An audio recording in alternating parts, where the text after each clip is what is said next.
안녕하세요. 테슬라를 전하는 태전남 데이빗입니다. 지금 테슬라 주가가 2025년도에 급락세를 보이고 있습니다. 투자자로서 이를 냉정하게 분석하고 대응하기 위해 몇 가지 핵심적인 포인트가 있습니다. 첫째는 변동성을 받아들이고 감정 판단을 피해야 됩니다. 테슬라는 역사적으로 주가 변동폭이 굉장히 큰 종목 중에 하나입니다.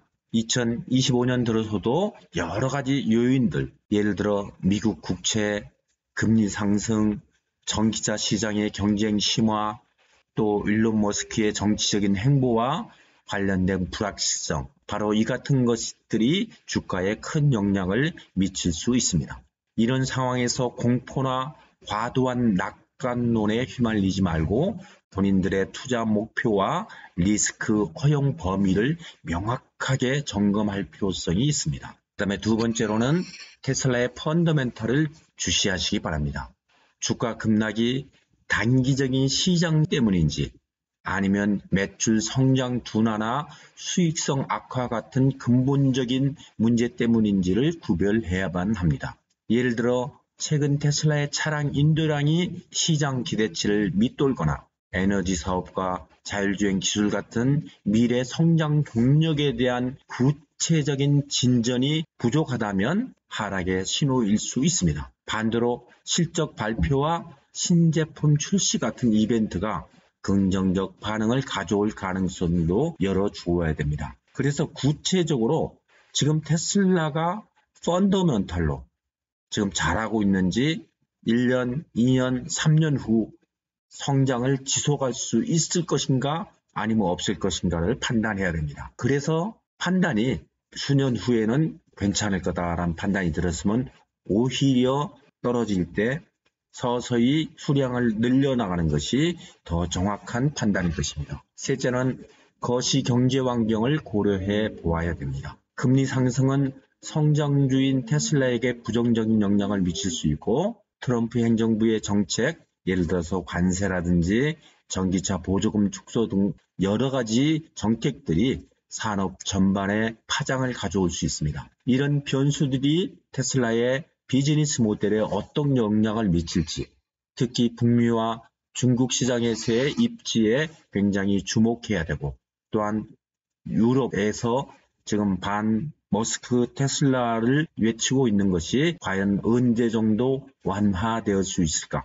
그리고 어떤 방법을 통해서 완화시킬 수 있을까라는 것을 한번 생각해 보는 것도 중요할 것입니다. 그리고 네 번째로는 포트폴리오를 다각화하는 것을 점검해 봐야 됩니다. 테슬라에게 과도하게 몰빵한 상태라면 급락으로 인해 손실이 치명적일 수도 있습니다.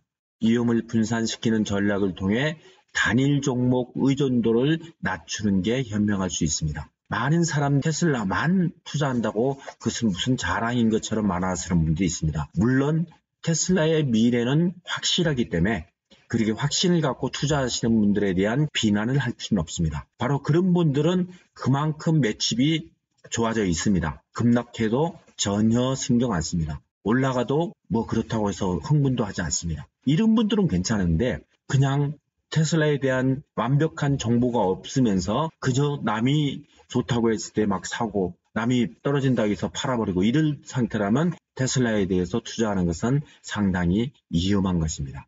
마지막으로 한번 생각해 봐야 될 것이 장기적인 비전을 재평가해 볼 수 있습니다. 테슬라에 투자한 이유가 자율주행, 로보택시, 그 다음에 에너지 혁신, 그 다음에 옵티머스와 같은 미래 성장에 대한 믿음이 아직도 있다면 단기적인 하락은 매수 기회로 볼 수 있습니다. 하지만 그 비전이 흔들리거나 경쟁사, 예를 들어서 BYD라든지 웨이모가 더 빠르게 치고 나간다면 전략 수정이 필요할지도 모릅니다. 결론적으로 말해서 냉정한 데이터 분석과 본인의 투자 철학을 바탕으로 대응하되 섣부른 매매보다는 상황을 냉철하게 관찰하고 유연성 있게 움직이는 게 중요합니다.